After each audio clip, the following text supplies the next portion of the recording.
నోరూరించే చింతపండు చట్నీని సింపుల్గా టేస్టీగా ఎలా చేసుకోవాలో చూపించబోతున్నాను. వేడి వేడి అన్నంలో తింటే చాలా చాలా బాగుంటుంది. హాస్టల్కి వెళ్ళే పిల్లలకు కూడా ఒక మంచి ఎయిర్ టైట్ ఉన్న డబ్బాలో పెట్టివ్వండి, నెల వరకు నిల్వ ఉంటుంది. వాళ్ళు మంచిగా ఎప్పుడు కావాలంటే అప్పుడు మంచిగా తింటారండి. నచ్చితే ఒకసారి ఇలా ట్రై చేసి చూడండి. దీనికోసం ఇక్కడ నేను అరగంట ముందుగా చింతపండు నానబెట్టి పెట్టుకున్నాను. ఇప్పుడు ఒక కడాయిలో కొద్దిగా నూనె, కారం తగినట్టుగా ఎండుమిర్చి, కొద్దిగా వెల్లుల్లి, జీలకర్రను వేసుకొని వీటిని ఫ్రై చేసుకొని పూర్తిగా చల్లారిపోయిన తర్వాత మిక్సీ జార్లోకి వేసుకోండి.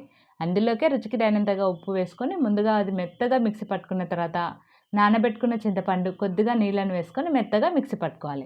ఇప్పుడు పోపు కోసం నూనె, ఆవాలు, జీలకర్ర, కచ్చపచ్చ దంచుకున్న వెల్లుల్లి, కరివేపాకు వేసుకొని ఫ్రై అయిన తర్వాత దింపే ముందు ఉల్లిగడ్డ ముక్కలు, కొద్దిగా పసుపు వేసుకొని కలుపుకొని చింతపండు చట్నీని వేసుకొని కలుపుకోండి. ఈ చట్నీ అప్పటికప్పుడు తినాలనుకుంటేనే ఉల్లిగడ్డ ముక్కలు వేసుకోండి. నిల్వ ఉండాలనుకుంటే ఈ ఉల్లిగడ్డ ముక్కల్ని స్కిప్ చేయండి.